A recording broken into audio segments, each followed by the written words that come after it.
What up with y'all, man? It's the Mental Ninja. It's like damn near 5 o'clock in the morning, man. Just got off like a 7-hour bill with Bro Sanchez and a bunch of brothers on the panel and shit. And it was really interesting, man. We were talking about being pro-black, man, and like just throughout the whole conversation and all that was shared, man, I just found myself really questioning, the legitimacy behind, me as a black man, identifying only as a black man, even though I'm like light skinned and my pants are black and shit, my hair, my face is black, and there's an obvious difference and shit. And being that I'm multiracial and I descend from a vast majority of different ethnicities that pretty much pool all together to make me, and from a lot of the conversation that was had, a lot of the pro-black in my black, foundation kind of seemed really extremist and really biased, man, and almost like I want to be pro-black like whites are pro-white, and I think it's almost in reflection to that, in league with that. And I don't really feel like there's too much of a difference when I want to see black people prosper over other people, when really I don't want to see people suffering. I want all people to prosper, man. I'm just a person too, and it's like, well, what if I wasn't black? Will I would I be against me if I was somebody else or a different race? And it's like, damn, that's a crazy ass question and shit. My son is mixed, what I am and then what his mom is. She's German, Polish, and Italian, and I'm all kind of shit. Asian, African American, fuck all these fucking weird ass names to describe me as human. I'm human last. I'm a man, I'm a human last out of all that shit. You know what I'm saying? It's like before I even get to be a person, I gotta be all these other labels first. And then if I'm lucky, I may be a person. But I gotta get past all these other, conformed ideologies and shit. Which really, man, do I even know how to be human? Cause I'm black, I'm this, I'm that, I'm African, I'm fucking all this other shit. It's like, and then I got a name too, and I can't even be the person I think I am when I'm not thinking who I am, or who am I? Like, who's the person that's having these thoughts? Is it the labels? Is it Zach or the mental ninja, the alcoholic, the Thelemite, the OTO? Initiate? Is it the son? Is it the father? Is it the brother? Is it the friend? Is it the coworker? Who is it that's thinking these thoughts? And you know what the funny thing is like, I'm only the mental ninja when people call me the mental ninja. I'm only Zach when people call me Zach. I'm only black when people call me black. When I'm just thinking, I ain't none of that shit. When I first wake up, I ain't none of that shit.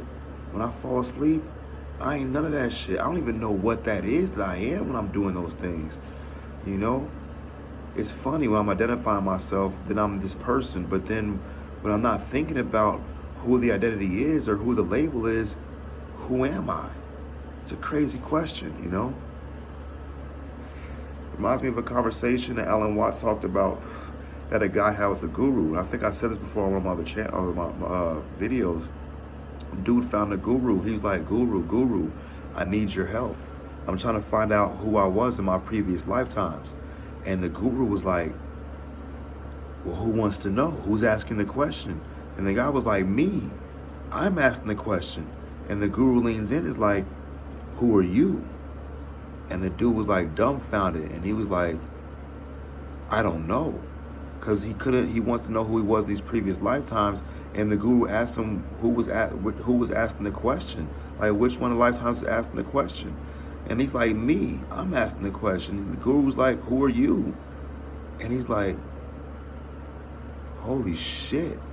He couldn't tell if he was one of the previous people asking the question or if it was him asking the question. And he didn't know who he was, And it's funny how that works. But all in all, it was a great educational lesson for me and reflection to my fellows. But it's like I only call my fellows people of my color. Like, people who aren't my color aren't my fellows. When I came together with my ex-wife and we made a beautiful child, and he's his own person, and he's a wonderful kid, You know, and he broke his fucking arm the other couple weeks ago. Fractured the fuck out of his wrist. I mean, you know, and he feels that pain like any other child would feel it. And he's going through wearing a cast like anybody else would wear a cast. And like the broken bone has no color. It's a broken bone. You know what I'm saying? The way he felt had no color. It wasn't how a black person felt, how my son felt. And I look at these lines. It seems these lines are doing more division than anything else. You know, fuck religion. I want relationship, man. I mean, just imagine if there's a war between the sky and the ground, or the sun and the moon, and they banged on each other for not being the same. And it's like, well, if there wasn't difference, then how we have experience? If when I took a step forward, I didn't actually take a step forward, how would I get progress? If I didn't make mistakes, how would I know fucking progress? If I didn't fail, how would I know success?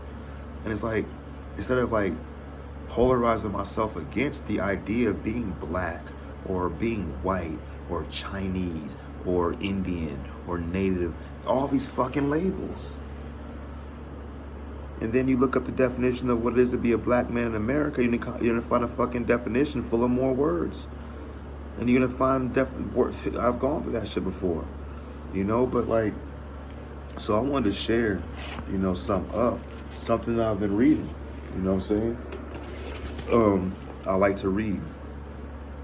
Not only do am I educated and gain knowledge, wisdom, and understanding through interaction with other fellows, other people, regardless of where they come from, regardless of what they believe in, regardless of how fat or how tall or how short they are, regardless if they're living or dead or not even born yet.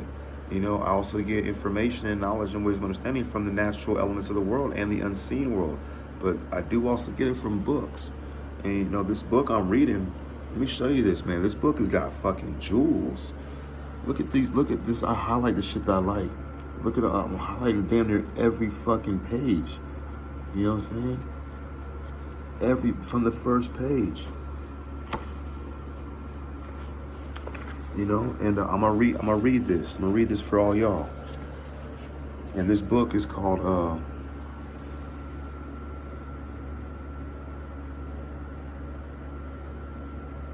in case y'all want to get it, it's Mabel Collins' collection, 7 books.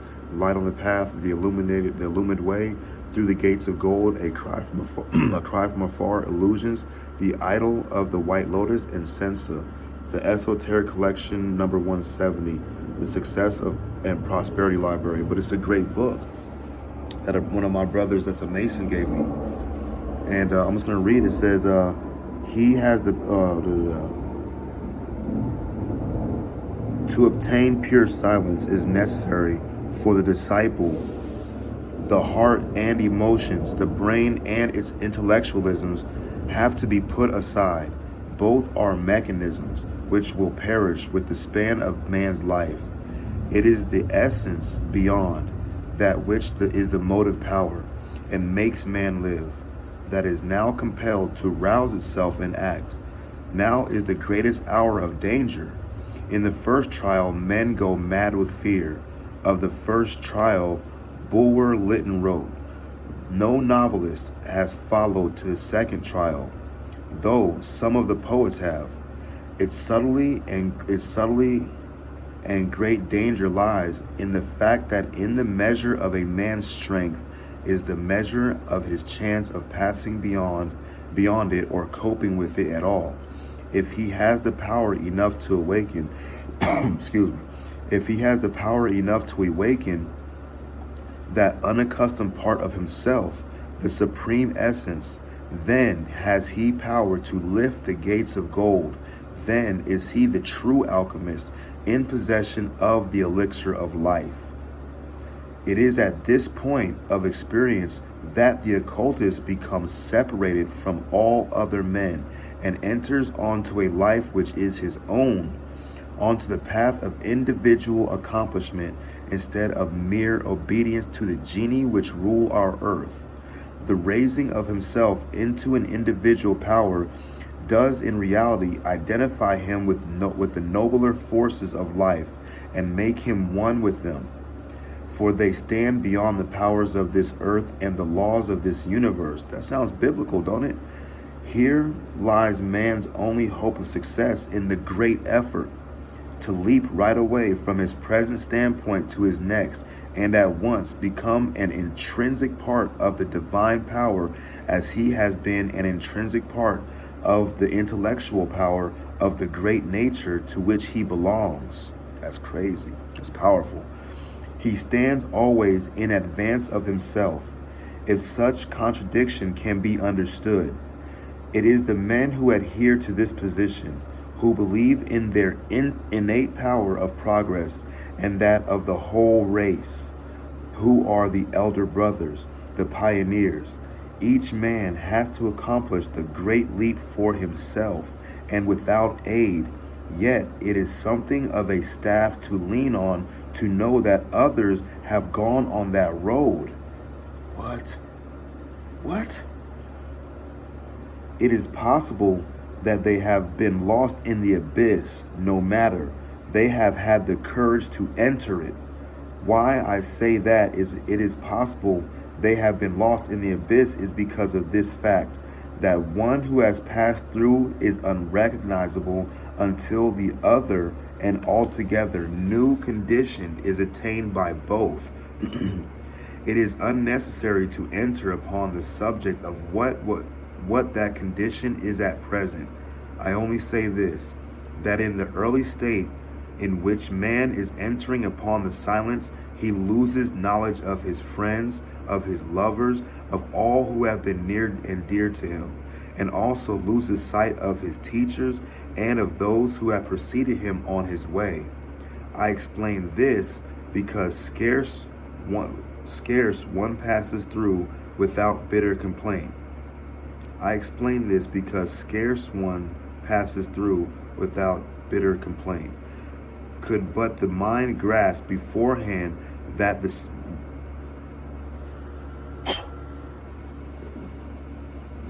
my bad. But could the mind grasp beforehand that the silence must be complete, surely this complaint need not arise as a hindrance on the path. Your teacher or your predecessor may hold your hand in his and give you the utmost sympathy the human heart is capable of. But when the silence and the darkness come, you lose all knowledge of him. You are alone, and he cannot help you, not because his power is gone, but because you have invoked your great enemy. What the fuck does that mean? Let me continue. By your great enemy, I mean yourself. If you have the power to face your own soul in the darkness and silence, you will have conquered the physical or animal self which dwells in sensation only. This statement, I feel, will appear involved, but in reality it is quite simple. Man, when he has reached his fruition and civilization is at its height, stands between two fires. Could he but claim his inheritance, the encumbrance of the mere animal life would fall away from him without difficulty. But he does not do this, and so the races of men flower and then droop and die and decay off the face of the earth. However splendid the bloom may have been, and it is left to the individual to make this great effort, to refuse to be terrified by his greater nature, to refuse to be drawn back by his lesser or more material self. Every individual who accomplishes this great every individual who accomplishes this is a great redeemer of the race. Change yourself, you change the world. Save yourself, you save the entirety of mankind. This is some powerful shit. Some fucking Christ powerful shit. He may not blazon forth his deeds. He may dwell in secret and silence, but it is a fact that he forms a link between man and his divine part, between the known and the unknown, between the stir of the marketplace and the stillness of the snow-capped Himalayas. He has not to go up about among men in order to He has not to go about among men in order to form this link. In the astral, he is the link. Repeat. Repeat. Where was I at? Fuck myself up. He has not to go about among men in order to form this link. In the astral, he is that link. And this fact makes him a being of another order from the rest of mankind. Even so, early on the road towards knowledge, when he has but taken the second step, he finds his footing more certain and becomes conscious that he is recognized that he is. Oh, my bad. Hold up. When he has but taken the second step, he finds his footing more certain and becomes conscious that he is a recognized part of a whole. Bro, I mean, that shit right there is fucking serious, man. Like, I'm looking, the sun is now almost up. I can see the moon and see Venus doing their dance and shit, and it's like, I get it. Like, am I watching the sun come up? Am I watching an aspect of my own psyche that just awoke into something new, a new dawn? Because that shit that I read after the Bro Sanchez, I took a shower, smoked some cigarettes, and I started reading this before I went to bed, and I was like, I gotta share this shit. You know, I gotta share this book because somebody shared it with me. It was actually a gift for my 3rd birthday of sobriety from one of my brothers that's in the OTO with me and is also a Mason. You know, and and it's just amazing, like, you know, that we live in such a beautiful world. And you know what? I really, in my heart, I sincerely hope that is a true word. Those are true words was written because I feel that they're true, because the Bible teaches that is true. The Bhagavad Gita teaches that is true. The Hebrew books teach that is true. You know, even the Lima teaches that it's true, that if I am able to raise myself and conquer myself, then at that moment I raise the entire vibration of the world, and the world conquers itself because it's my world and I'm a part of that world. The one I'm pointing to out there, I'm a part of that. And this pro-black thing separates me from that. I don't want to be separated from that. I don't want to be separated from the sufferings of other people. I want to know that I've suffered too, and I'm not the only one. That my suffering because the color of my skin makes my suffering any better or any worse than anybody else's suffering. When I was born a child,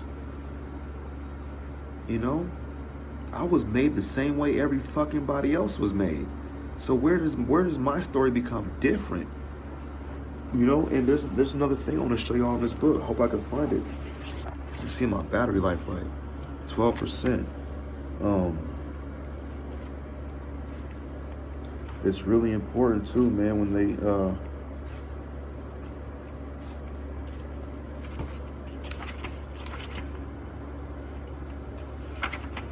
I gotta give y'all this, man. I got to.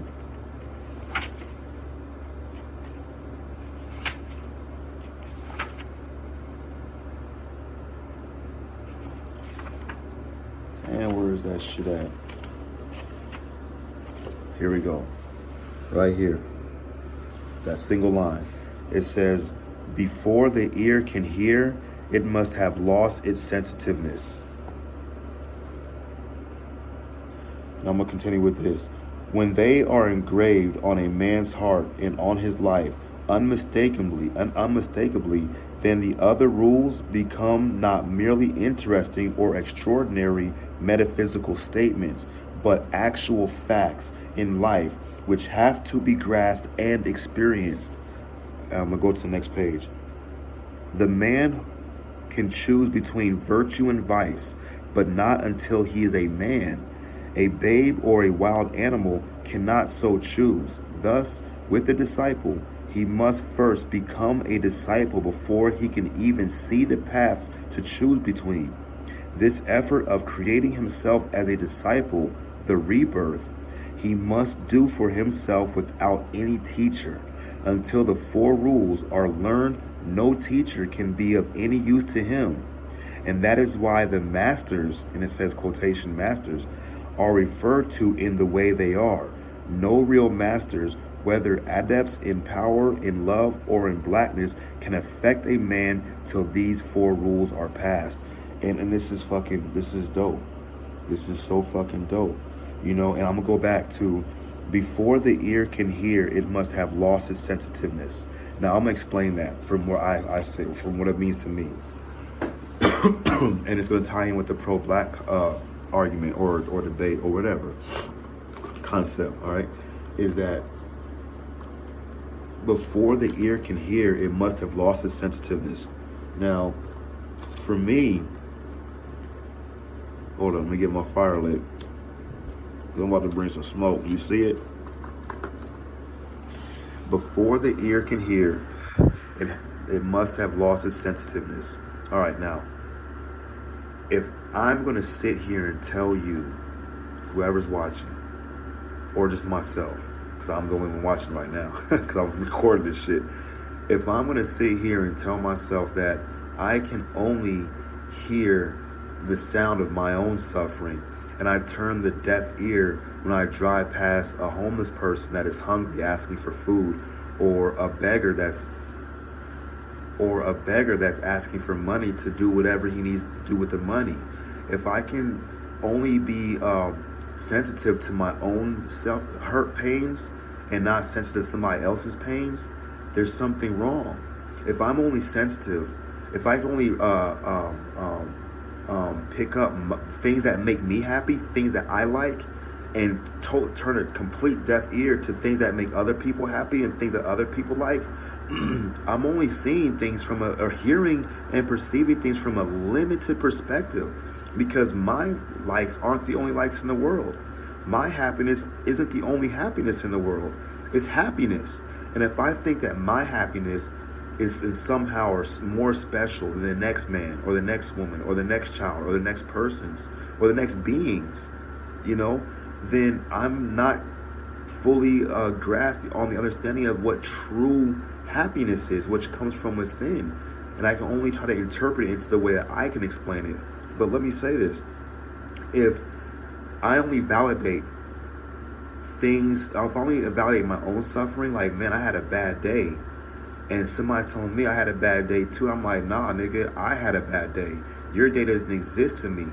Then that's fucked up. You know what I'm saying? That I can only tune into my own problems, my own suffering, my own happiness, my own sadness, and totally tune out the rest of the world that are people will be going through the same exact things I'm going through. So am I really hearing if I only hear my own sadness? Am I really hearing if I only hear and perceive my own suffering? But then when I walk outside and somebody else is suffering with fucking walking on in the desert, fucking in the summer with no shoes on, which I've seen, I've driven right past. Like, damn, what the fuck's that nigga's problem? That nigga must be crazy. Or I see somebody strung out on drugs, and it was only a problem when I was strung out on drugs or alcohol, and I see somebody else acting the behavior that I'm not doing now, that I used to act in, and all of a sudden I don't hear it no more. Do you hear what I'm saying? When my suffering's ended and I'm okay now, and I'm relieved of it, I don't hear the suffering no more because it's not from me. Other people's sufferings don't reach my ears, so I'm not hearing anything. So I've never heard before. But if my ears become open to the sufferings of the world, if my ears become open to the happiness of the world, to the joys and the sadnesses of the world, not just my own, I think that I'm really hearing, and that's something I want to grow to. I don't even know if I'm ready for that, but I'm sure that I can be made to. I'm sure that with the right mindset, with the right outlook, I'm sure that I can be worthy of that knowledge, that understanding, and that the shortest verse in the Bible is Jesus wept. Why did he weep? Because he heard. You know what I'm saying? It wasn't just him. You know what I'm saying? Whether he was real or not, it doesn't even matter. It's what the story's telling me about my fucking self and about you and about the people I'll never meet. Just because I don't meet them Does it mean that their suffering doesn't exist? And the way I sit, it almost seems like it doesn't exist because I don't know these people. But if I build relationships and meet them and they become dear to my heart, all of a sudden it matters. You know, when I'm talking pro-black, and I go to the hood and I just drive through. And I know what kind of suffering goes on over there. Or I drive through the fucking trailer park. And I know what kind of suffering goes over there, but it's not my suffering, so why should I fucking care? And it's funny because if you look up what happened in the Titanic, after it was over, they had a tribunal, like a court thing about with the survivors of the Titanic to find out what happened. And out of all the people on the Titanic, the majority of the survivor was first class, which was they were severely limited in their numbers over second class and third class and like the fucking super low class, you know. Majority of the first class survived. I can't remember the exact stats, but it was like, so it ended up being they had all these lifeboats, right, to save X amount of people. And when the Navy came to pick up and the tugboats and stuff came to pick up the survivors after the SOS went out and after the Titanic sunk, they found boats with like that were equipped to holding 80 people, I believe, or maybe 120 people with like 10, 20, maybe 30 people on them, on the boats. You know what I'm saying? And when they asked the people from first class who survived, they were like, look, you know, there was many people on that ship, and your lifeboat had like a capacity of like 120 or some odd number, and there's only 20 people on there. Why? What happened? And one of the guys responded was, should we have saved the dogs too? I mean, do you see how fucking, I know what that mindset's like, because that's how I think, which is shameful. And I'm ashamed to say that, but it's the truth. I'm not going to lie. I'm 100% transparent with everybody. You know what I'm saying? And like, the thing is, I can't say that I was 100% transparent with that same idea before because I didn't realize I wasn't transparent about it. I didn't see nothing wrong with those ideas, those mentalities, where no, we only need to funnel money into black communities. Fuck everybody else, which is the same thought process that got black communities where they're at. And in the black communities, we're not injecting our money back into helping the children. We're trying to ball out. We're trying to take advantage of our 40 acres and a mule that we think that we need so desperately in our black reparations. So we're like, hey, if they don't give us our reparations, we gonna take it for ourselves and we gonna keep it. It's sad. Meanwhile, children are born into this world and nobody gives a fuck about them. And I keep going back to that. It's like, I don't believe the problems of the world are due to the children. I believe it's all the adults hoarding and hogging and fighting over crumbs that can sustain a child, fighting over milk and wheat that are designed and put in on this earth to sustain the human construct. And we all start out as children, but we forget where we come from. And we may have forgotten, man, it's just deep. It's just fucked up. You know what I'm saying? And like, I don't want to be that man that only is concerned with the suffering of my own child when there's other people who have children. And I should, you know, and I don't want to be like, well, I should be thankful and grateful that my son is not in their situation. I'm not in their situation when I'm in a situation and it could be worse. You know what I'm saying? And it's like, if I'm only focused on making just my situation better, and if that me making my situation better doesn't include other people, then where's the progress? Where's the progress? You know what I'm saying? I don't see progress. If I get sober and I go to meetings and I don't fucking work with somebody else, why am I going to meetings? To spout off how good my life is while the next man sitting next to me is fucking crawling out of his skin with fucking 24 hours sober and doesn't know what to do? And I'm not going to take him by his hand and walk with him? And I get that. Even from the aspect of initiation as a member of a secret society, about taking somebody in their hand, but in the end, it was me. My sponsor took me by my hand, but it was me who had to do the work. It was me who had to do that fourth step and go inside of my own soul and really sit down and do an inventory on the things inside of my heart and the things inside of my head that I've been carrying around for me for all my life. You know what I'm saying? And you know what I'm saying? And I just didn't, and until that point, I didn't feel no need to give that shit up. I had like all those resentments and all those pains and sufferings that I kept them because they were mine and they were valuable because that's all that I had. And I was scared to give them up because what would I have then? I don't have I came into sober living, nigga. When I went to West Care, bro, I had a black plastic bag and my homeboy's luggage that he let me use. I still got that shit. I never gave it back to him. You know what I'm saying? I had all my shit in a bag, bro. Now I got an apartment full of shit, or almost. I got a closet full of shit. I got so much shit. When I moved over here, I had to take 3 fucking trips in my car. You know? And the shit that I got now, the shoes I got, when I see newcomers, I give my old shoes away and they still brand new, bro. You know, because I can't transmute something that I don't got. And in order for my cup to runneth over, it's got to have something to spill over too. You know what I'm saying? Each one teach one. You save one, you save 1,000. And I'm going to say this, man. I say this in AA meetings. I'm like, you know, if that saying is true, you save one, you save 1,000. And we're all in an AA meeting, and there's 30 of us in the AA meeting, right? That means that 30,000 people are free from our chaos right fucking now, right? That's a big ass fucking number. And if there's only like, and I don't know, I did the numbers then. I'm not gonna fucking get off my, you know, off my phone, do the numbers now. I'm just gonna fucking just do a run off on some like theoretical shit. But you can see the context. If save one, save 1,000, right?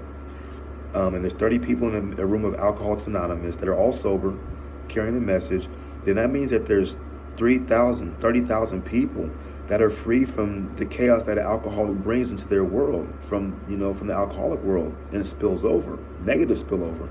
And if that's the case, and we have an estimated, offhand, I guess, I don't even know if it's a correct number, of about 250 million alcoholics in the world that are sober, practicing the program, we're doing what there's at least sober, right? Now, 250 million at 1 to the ratio of 1,000 to the ratio of 1, that puts us up in the billions, bro. I believe that puts us up in the billions, somewhere around there. And like, that's a massive fucking thing. That's a massive achievement that is capable for one individual. So I really vibe with that thing. Like, if I'm able to achieve this enlightenment or whatever the fuck this is, this transference of consciousness to a higher understanding, I'm bringing everybody with me. Ain't gonna be no 144,000. There's 1,440 minutes in a day. If that's the case, the sun bringing the whole day with them and everything that's in that day. Think about that. And I'm going to bring everybody with me. And I used to think about that in church, like, if God so loves us so damn much, and he sent Jesus Christ to die for all of our sins, that means ain't nobody getting left out. Especially when Jesus said he'll go and chase down that one sheep. That means that he's going to find every last Tom, Dick, and Harry. Every person that I wouldn't save, God will save them. And that does show the reflection of a loving God rather than a fucking excluding God. And I choose to believe that if there is a God, a higher conscience, a higher purpose, that it's got all of us implied. Even the people that I don't fucking like. Because it ain't about what I like and what I don't like. It's about what's good for the fucking the fucking human race. And I think the best possible outcome for the human race is for all of the people that fuck up and make mistakes and do the wrong thing to be able to see that they were wrong and learn from that and have the opportunity to be loved. We're all babies born in this shit, you know what I'm saying? And I think that we might be losing that. But then can I say that? Maybe that's part of the goal. That everybody kind of falls short together in their own sense, in their own life, in their own personal experiences and shit. And everybody separate, but as a whole, is elevated to a higher state of consciousness. I see it in the environment I'm in. I see evolution happening with the trees, this cycle going on. And maybe my human experience is a personality evolution, of the conscious personality, of the conscious individuality. Maybe that's a reflection single happening just within my own self, my own mind, my own heart. That's a reflection of something that takes place on a global level with nature. And I don't think that's a bad thought to have. You know what I'm saying? But I'm at like 4%, man, and I hope that that you guys enjoyed the jewel from that book, man, because it impacted me a lot today. Capping off into a new day. You know what I'm saying? Where the clouds are beautiful and they're perfect, and the clouds are doing what they're supposed to do. It's like, I want to be like the cloud. And look, ain't none of those clouds are misshapen at all. You know what I'm saying?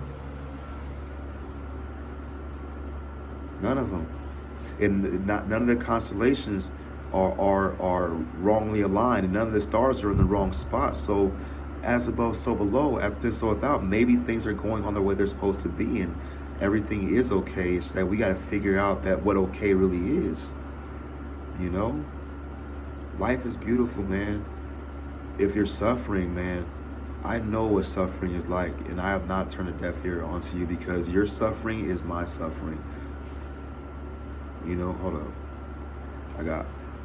I got 3%. I want to say this.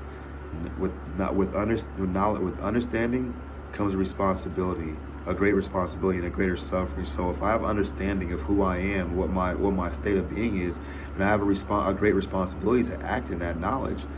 Otherwise, I don't understand or I don't know it. Knowledge of self, and that implies knowledge of other, not knowledge of non-self. So I have a great responsibility to carry out what I know, and I really don't have the luxury of going back to the opposite way. Otherwise, do I know what I say, I claim I know?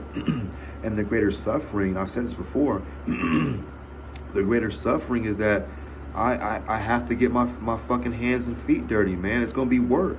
There's gonna be some tireless fucking laborious nights. It's gonna be some uncomfortability. It's gonna be some unfavorable experiences and shit. You know what? And the biggest thing about it is about the suffering. If one suffers, I suffer. Suffering isn't just contingent upon Zach or the mental ninja.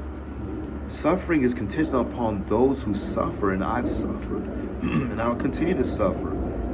And I want to be long-suffering and in compassion with the context of other people's suffering, and know that I'm not terminally fucking unique when it comes to having bad days. Every dog has his day, and every God has a way, but I'm about to end it with that, man. And peace, love, and light to everybody, man.